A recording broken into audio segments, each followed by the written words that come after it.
So we have another slide too, Joe, if you want to show that.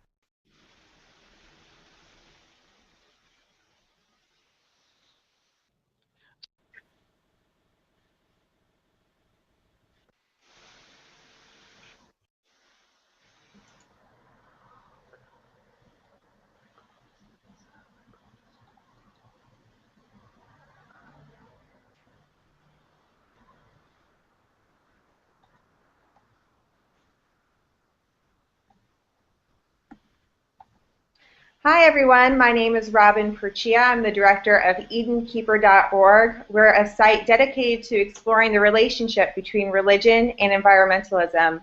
And today we are so excited to have Rabbi Katy Allen here again from Ma'yan Tikvah to discuss why pray outside.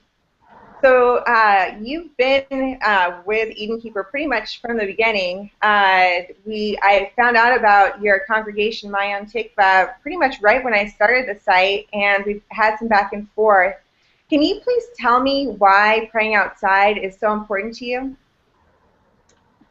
Well, for me, being outside and praying, have the two combination together, deepens both my experience of the natural world, and it also deepens my experience of my prayer experience.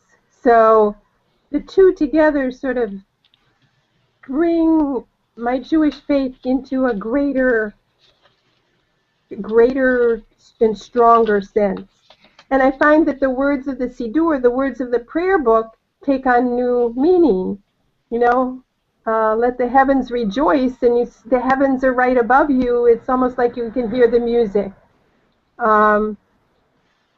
And so I do two different things. One is that I have my own personal prayer practice outside, which is that I just kind of step outside my door each morning and each evening for a few moments of personal prayer. But I also take groups outside for communal prayer outside. Community is a big part of Jewish tradition, and in many of our traditions, that the idea that we come together to pray, and that's helping us know that we're not alone.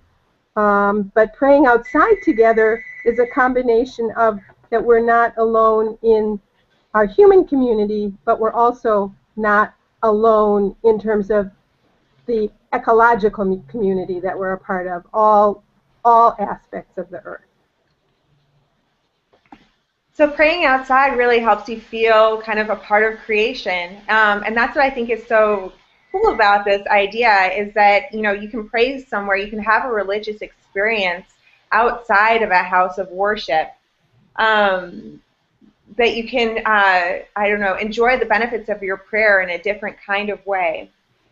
So let's say you don't have a forest nearby, or you're sick, or there's it's harder for you to pray outside. Is there a way for you to get that same feeling? Sure. I mean, you can pray. We can pray anywhere, no matter where we are, and the same is true for praying outdoors.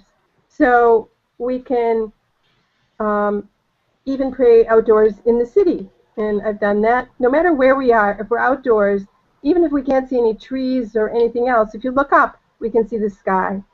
And even if there's concrete beneath our feet, we can know that underneath that concrete is the solid earth.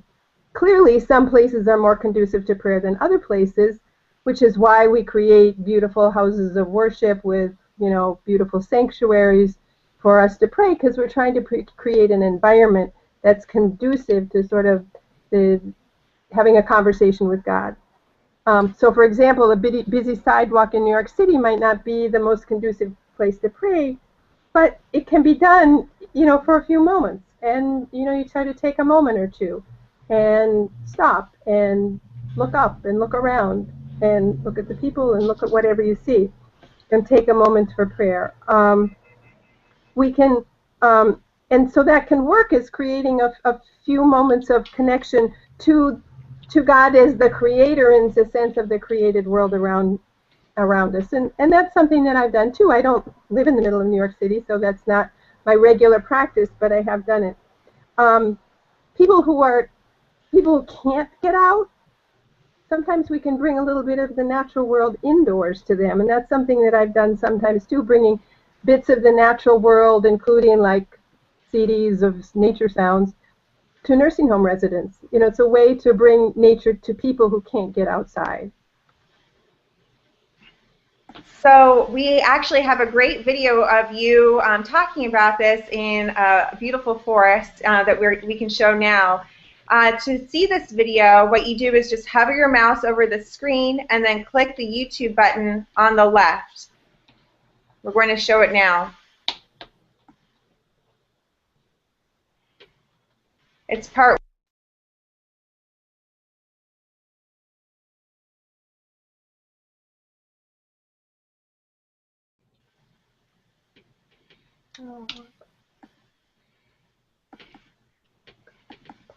Sorry, we're having minor technical Joe, difficulties. We're playing the wrong one. Oh, okay. Yeah, I can't figure out quite how to make it go back. Here we go. If anyone can figure it out, you can.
I love that video. I love it.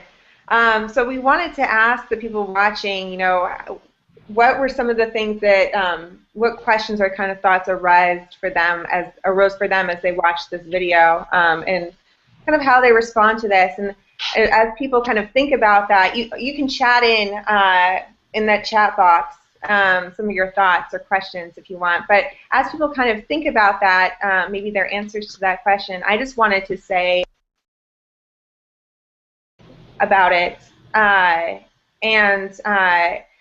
There was a time, maybe 2 weeks ago, when my husband and I were taking a nice long hike on Mount Tam by San Francisco, and I was struck by all the sensory experiences that occur outside. You know, the touch of a tree and how grounding that can feel, and then the smells and the feeling of the warm sun. And so with me, it's the prayers almost, or the meditation, or however you want to experience that moment outside.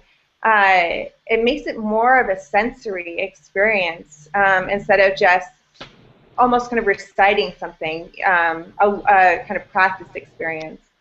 So that was kind of my response to that. Does anyone else have anything they want to share?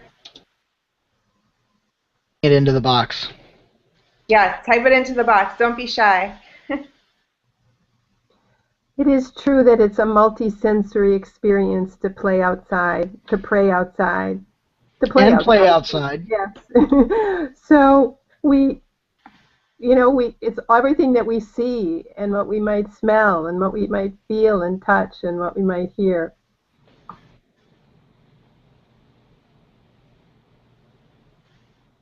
So we have a few questions. I don't know, Rabbi Katy, do you want to read them to the group? Sure. So Joe says, you mentioned that there were no prayer books back then in the wilderness, and that's something we rarely talk about. Where were their prayers more nature-based or very similar to what we do today? You know, who knows what they were saying. Yeah, because the theory is that we're praying what they prayed. Right, right. So what were they doing? What were they doing? And I'm sure the rabbis had something to say about that, but we can also, think about it for ourselves and what it might mean for ourselves. And there's another comment that Yitzchak went out lasuach basadeh, to meditate, pray in the field, which is different from the forest or the garden or the mountain or the beach, etc. How ecosystem specific do you find outdoor prayer to be? Well, that's a really great question, and it's true. I mean, I guess I am usually in certain kinds of places, but when I'm traveling someplace, then that provides a very different experience of the prayer. It's somewhat it impacts, and in some ways doesn't really define, but it does definitely impacts the experience. So if you're out in the desert or in a place where it's really open, then you can have a great sense of that expansive sky. And Lorinda just said you can go different places depending on your mood and needs, which is a great idea.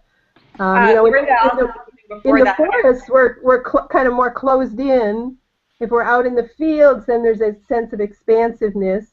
And it's true, and sometimes you can find, maybe you have a favorite spot that feels extra comfortable or safe or inspiring. I think water is very powerful, and I think all of our traditions use water in different ways. So, water can be really add a whole nother element to the experience too. And Lorinda also mentions different times of day and different seasons also provide different feelings, and that's totally true. And we'll talk about that a little bit more later. But at night, the sky is dark, and that's a different experience. And Eden Keeper's mentioning fields of golden grain. So, yeah. Oh, there's another comment here. What's wonderful about California is that there are so many diverse environments, lush green forests that make you feel like you're being held close, as well as open beaches and deserts that allow you to breathe and feel the beauty of the openness. And that's really true. So, so Fred just signed off, but different times of day and so on. Yeah. All right. So you ready for video 2? Yes, just about. I think we're just going to, well, I mean, basically we're just going to talk about one more thing. I mean, I just wanted to ask Rabbi Katy whether she goes into the forest every day to pray. You know, I don't. That particular video was taken in a forest in Cape Cod, and so it's not near my home, and I don't go there every day. There are woods near me, um, but what I do is I step outside my back door every day, and I live on a main street, but in my backyard I have a nice big backyard, and you get to see this in the next video. Yeah, so I guess we're ready for the next video. So go ahead and click on that YouTube.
I just wanted to share, watching that video, we had some responses on the side from some of our viewers, and you know, Joe said responsibility as a natural consequence of love rather than just as a responsibility. And I just wanted to highlight that part of the video. I mean, I think that's what really spoke to me. Here you're talking about your love of creation and how your relationship with the earth has grown. And I think that's something that we all want, you know, everyone who's watching this. So how would you kind of instruct us as beginners in this process, you know, to how often should we go outside and try to do this? Well, it's like learning anything new. There's the prayer part of it. You know, prayer is something we need to learn to do, just like anything else. When I first started to pray, it felt very awkward, and I didn't know what to do with it. And that's a very common thing when, you know, if you're starting to learn gymnastics, it can feel really hard at first. And the same's true for prayer. It's not any different. The more we practice, the faster we learn, like anything. So, you know, you could say, I'm just going to jump into this head first, and I'm going to go outside every day, once, twice, 3, 4 times a day, whatever, and I'm going to take however much time I'm going to take for prayer. But, you know, you might not feel like you could make that kind of a commitment so easily at first. Even just to prayer in your life, let alone prayer outdoors, which has another level of challenge to it, because you might not just be sitting in a comfy corner of your living room. But entering into prayer is about entering into relationship with God. And so you might want to start slowly, kind of testing the waters, so to speak, doing a little bit, seeing how it feels, seeing how it works for you. You know, what works for you. You may start, if you are connected to a tradition, on your tradition's Sabbath, if you have one, or particular holy days or something like that. If you pray in a community regularly anyway, you may just add this as another thing. So you might want to start slowly and then work up to it, to doing more. It's very, as I've said before, it's a very personal kind of thing. So what's really important is doing it in a way that works for you. But it's really about just keeping on doing it. Don't give up. You know, just if it feels a little uncomfortable at first, don't give up. Keep going. And I think the rewards of doing it outside are just huge, because, you know, you can step outside every night and every morning, and it's different every night and every morning. So there are lots of surprises and blessings that can come unexpectedly. What are some ways you help people connect to God outdoors? You know, in a way, I don't have to do anything, because the trees and the sky and the flowers, they do everything. They do the big piece of the job. I'm just kind of like maybe giving some hints and clues or whatever. One is using the words of the prayer book as metaphor. We start our morning prayer with, you know, Ma Tovu, how goodly are your tents. And if they're trees, these are the tents. You know, how goodly are the tents that surround us. So I can make metaphors in this way sometimes. The words of the prayer book as a tool, as I mentioned before, the blessing about God is the one who opens the eyes of the blind. All it takes is a couple of minutes to looking around to get our eyes open more. And there are the words right there in the prayer book.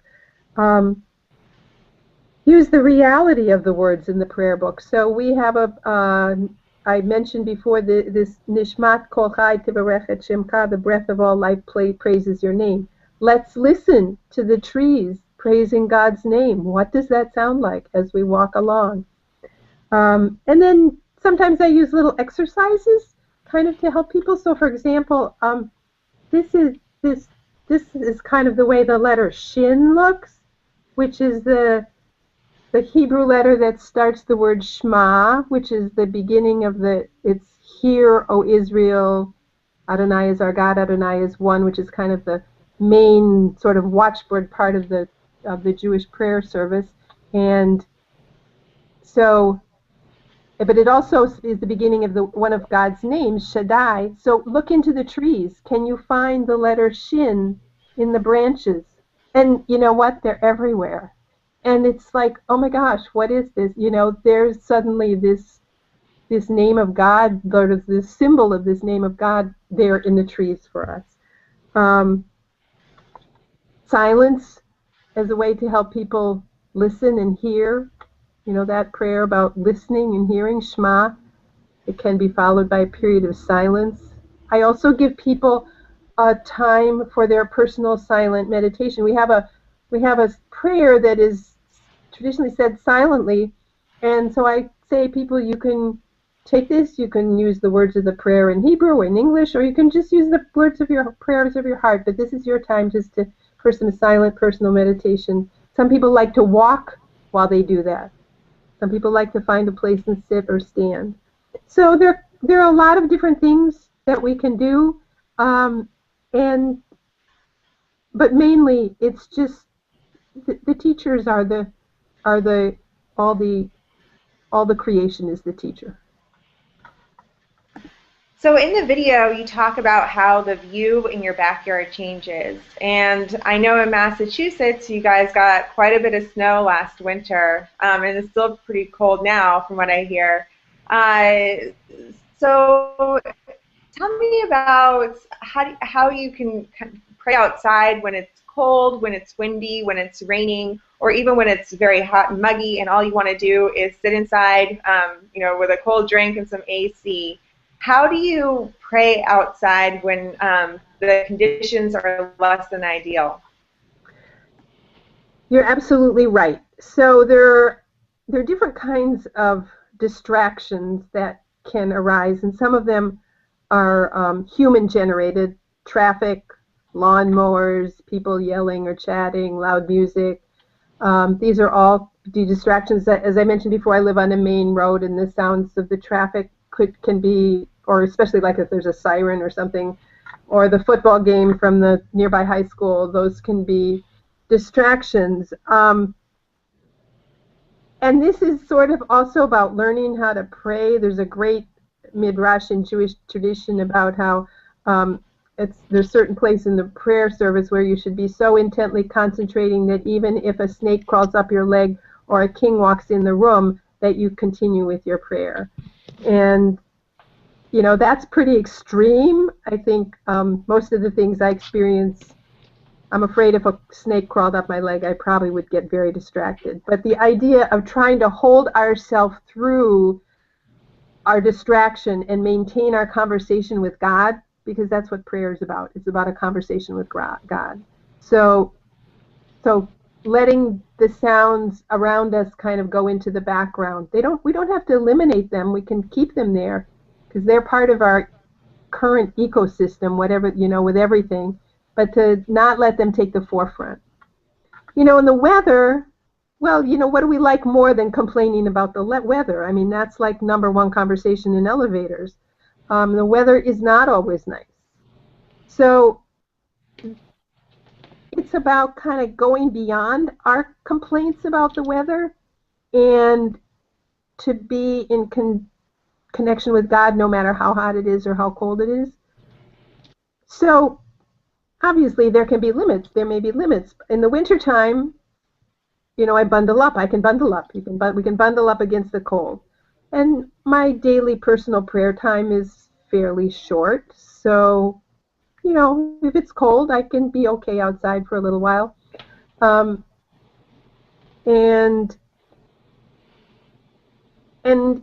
when I take groups outside in the winter, what I do 2 different things.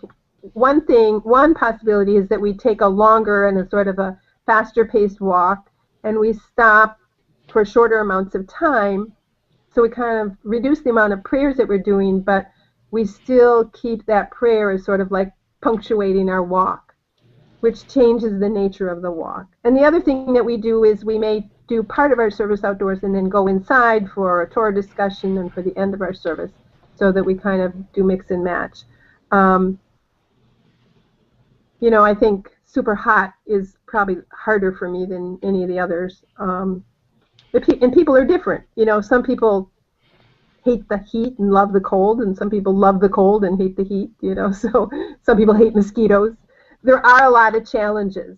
And I think that's, you know, sort of one way to deal with those challenges is to try not expect too much of ourselves, you know. So say, you know, okay, it's pouring rain. I can stand under the overhang of under my house, or, you know, it takes experience the rain still, but I don't have to have it coming down on me. Or if I feel like I want to put my raincoat on and go out and stand in the rain, I can do that.